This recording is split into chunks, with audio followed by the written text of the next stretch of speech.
దేవునికి స్తోత్రము. అనుదిన వాక్య ధ్యానమునకై ఈరోజు 2024 సంవత్సరము జూలై నెల 21వ తారీఖు.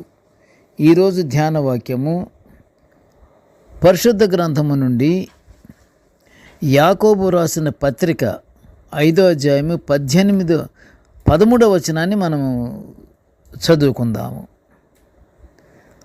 ఆ చదివిన వాక్యాన్ని మనము ధ్యానించుకుందాము. ధ్యాన వాక్యము: మీలో ఎవరికైనాను శ్రమ సంభవించినా అతడు ప్రార్థన చేయవలెను. ఎవరికైనాను సంతోషము కలిగినా అతడు కీర్తనలు పాడవలెను. యాకోబు భక్తుడు రాసినటువంటి ఈ దివ్యమైనటువంటి మాటలను మనము శ్రద్ధగా విని మనము కూడా ఆచరించాలి. ప్రియ దేవుని బిడ్డలారా, మానవ జన్మకి సుఖము దుఃఖములు సహజములు. అయితే శ్రమలు లేని జీవితం మానవుడు కోరుకుంటాడు. ఇక్కడేమో దేవుడు మానవుని జీవితంలో సుఖము దుఃఖము రెండు జతపరిచి ఉన్నట్లుగా పరిశుద్ధ గ్రంథము వివరించుచున్నది. కష్టము, శ్రమ ఇవన్నీ ఏమి ఉండకూడదు అని మానవుని కోరిక. ఇక ఈ శ్రమ, కష్టాలు, బాధలు ఇవన్నీ లేకపోతే అసలు దేవుడు గుర్తుకెందుకు వస్తాడు? మానవుని సృష్టించినటువంటి దేవుడు ఆయన ఉద్దేశం ఏంటంటే భూలోకములో చక్కగా ఆనందంగా దేవునికి మహిమార్థంగా జీవిస్తారు అన్న ఉద్దేశంగా సృజించిన మానవుడికి ఈ కష్టాలు, సుఖాలు, బాధలు, అనేక శ్రమలు ఇవన్నీ లేకపోతే ఇంకెందుకు అనే ప్రశ్న మనం వేసుకుంటే చాలా మనకి వింతగా ఉంటుంది. కానీ దేవుడు ఏం చేస్తున్నాడు? తన జీవితంలో, తన జీవితం మనుగడలో దేవునికి సఖ్యతతో, దేవునికి దగ్గరలో, దేవుణ్ణి నమ్ముకుంటానికి ఉండాలి అన్న ఉద్దేశంగా ఆయన సుఖదుఖాలను రెండు పెట్టేసేసాడు. ఇది పరిశుద్ధ గ్రంథం మనకు అలా వివరిస్తుంది. శ్రమలు సుఖాలు మన జీవితాలలో సహజము అని లేఖనాల ద్వారా మనకి తెలియచున్నది. పరిశుద్ధ గ్రంథములో ప్రసంగి గ్రంథములోని 7వ అధ్యాయము 14వ వచనము మనము చూస్తే శ్రమలు సుఖాల గురించి తేటతెల్లంగా కనిపిస్తాయి. క్రీస్తుని ఎరిగిన వారికి కూడా శ్రమలు తప్పవు. అది సహజమే, అదేమి విడ్డూరమేమి కాదు. క్రీస్తుని ఎరిగిన వారు, క్రీస్తుని నిత్యము ప్రార్థించేవారు, క్రీస్తు ఎడల భయభక్తులు కలిగిన వారికి కూడా శ్రమలే. శ్రమలు లేకపోతే పరలోక రాజ్యానికి దారి తెలియదు. శ్రమలు అనుభవించాలి. ఉదాహరణకు యేసుప్రభు వారున్న ఇంటిలోనే యేసుప్రభు వారు ఉన్న ఇంటిలో ద్రాక్షారసం అయిపోయింది. ఎప్పుడు? ఒక వివాహములో. మరి అది వింతగా కనిపించలేదా? ప్రభువారున్న ఇంటిలో ఆ వివాహములో ద్రాక్షారసం అయిపోవటం ఏమిటి? అప్పుడు క్రీస్తు ప్రభు వారి యొక్క మహిమను తరతరాలకి తెలుసుకుంటానికని ఏర్పాటు చేయబడినటువంటి ఈ ఉదాహరణలు. ద్రాక్షారసం అయిపోయింది. ప్రభువారు ఉండబట్టి అక్కడ లోగడ ద్రాక్షారసము కంటే ఎక్కువ రుచిగల ద్రాక్షారసము యేసు ప్రభువారు ఆజ్ఞాపించారు.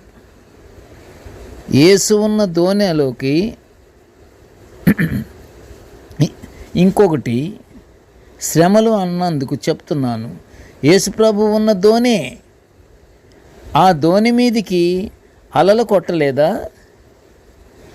మీరు మార్కు సువార్త 4:35 చూస్తే క్లియర్గా అర్థమవుతుంది. ప్రభువారు దోణిలో ప్రయాణిస్తుంటే భయంకరమైన అలలు కొట్టేశాయి. అందులో ఉన్నటువంటి శిష్యులు కూడా గడగడ గడగడ వణికిపోయారు. మరి ప్రభువారు ఉంటే ఎందుకు వచ్చినాయి?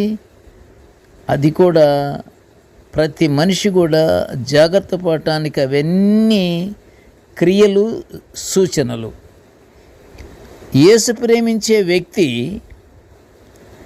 యేసుకి మరీ ఇష్టమైన వ్యక్తి, మీకు యోహాను సువార్త 11 ఒకసారి మీరు చూస్తే అది మీకు అర్థమవుతుంది. 11:1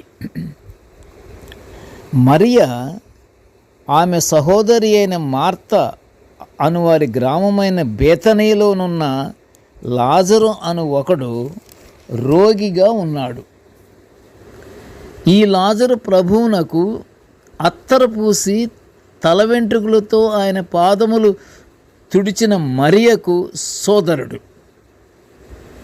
అతని అక్క చెల్లెండ్రు, ప్రభువా, ఇదిగో నీవు ప్రేమించువాడు రోగి అయి ఉన్నాడు అని ఆయన వద్దకు వర్తమానము పంపిరి. యేసు అది విని, ఈ వ్యాధి మరణము కొరకు వచ్చినది కాదు, కానీ దేవుని కుమారుడు దాని వలన మహిమపరచబడినట్లు దేవుని మహిమ కొరకు వచ్చినది అనెను. ప్రియ సహోదరులారా, దేని కొరకు వచ్చింది? యేసుప్రభు వారి యొక్క మహిమను అక్కడ తెలియపరచటానికని వచ్చింది, అది మరణించటానికని కాదు అని ప్రభువారు చెప్తున్నారు. దేవుని యందు అపారమైన విశ్వాసము, భక్తిగల యోబు శ్రమలు అనుభవించలేదా? కానీ యోబు తన నీతి యందు, యథార్థత యందును అతను ఏమాత్రమూ తొలగిపోలేదు. తన భార్య కూడా చివరి రోజులలో చీకొట్టినా సరే యోబు తొలగిపోలేదు. దేవుని మార్గమందే ఉన్నాడు. దేవుని విశ్వసించిన యోబు పోగొట్టుకున్న సమస్తమును తిరిగి పొందుకున్నట్లుగా పరిశుద్ధ గ్రంథంలోని యోబు గ్రంథము 23 11 తేట తెల్లముగా మనకి ఆయన యొక్క అద్భుతమైన విశ్వాసము మనకి తెలియపరుస్తుంది. దేవుని విశ్వసించిన యోబు పోగొట్టుకున్న సమస్తము తిరిగి పొందుకున్నాడు కదా. అందుకే మరణమగు వరకు నేనెంత మాత్రమును యథార్థతను విడువను, నా నీతిని విడువను, నా నీతిని గట్టిగా పట్టుకొందును అని దృఢముగా యోబు చెప్పినట్లుగా 27:5-6 మనము చదివితే యోబు నీతి యందు ఎంత పట్టుదల ఉన్నాడో మనకు అర్థమవుతుంది. శ్రమ సంభవించినప్పుడు ధైర్యముగా ఉండాలి. ప్రభువుని విశ్వసించి ప్రభువును ఆశ్రయించిన వారికి ధైర్యము మెండుగా ఉంటుంది. ఇక ఏ దారి లేదు. లోకరక్షకుడైనటువంటి యేసు ప్రభువు వారి యొక్క దయ, ఆయన యొక్క ఆశ్రయం కొరకు మనము ఎదురు చూడాలి. అప్పుడు మనకి ఖచ్చితంగా శ్రమలో ఉన్నను, ఆపదలలో ఉన్నను మనకి ధైర్యంగా ఉంటాము. ఎందుకు? నా దేవుడు నాకున్నాడు, తప్పకుండా నాకు సహాయము చేస్తాడన్నటువంటి ఆశ అతనిలో ఆ ధైర్యం వలన పుడుతుంది. శ్రమను అనుభవించినప్పుడు సంతోషించాలి. అట్టి శ్రమలలో కృంగిపోకుండా సంతోషిస్తూ దేవునికి ప్రార్థించే వారముగా మనము ఉండి దేవుని పరలోకాశీర్వాదాలు పొందుకుందాము. ప్రార్థన చేసుకుందాము. ప్రేమగల తండ్రి యేసయ్యా, నీ స్తోత్రాలు నాయనా. నీ యొక్క దివ్యమైనటువంటి వాక్యాలను నిత్యము మేము ఇలా ధ్యానించుకునే ఈ గొప్ప భాగ్యాన్ని మాకు అనుగ్రహించినందుకు నీకు స్తోత్రములు తండ్రి. ప్రభువా, నేటి ధ్యాన వాక్యమును వినుచున్న ప్రతి ఒక్క బిడ్డను ఆశీర్వదించయ్యా. ధ్యాన వాక్యమును మేము ధ్యానించుచుండగా తండ్రి, మాలో నుండి ఏమాత్రము తండ్రి దాయన నీ మార్గమును మేము పక్కకు వెళ్ళకుండా నీ వైపే మేము చూస్తూ నీ యొక్క కృపను మేము పొందుకునే భాగ్యాన్ని మాకు అనుగ్రహించమనియు, ఇదిగో తండ్రి, మేము ఎల్లప్పుడూ దేవా శ్రమలు సంభవించిన నీవే మా అండ అని మేము నీకు నిత్యము ప్రార్థన యందు పట్టుదల కలిగి ఉండే భాగ్యాన్ని మాకు అనుగ్రహించమని వేడుకొనిచుంటున్నాము తండ్రి.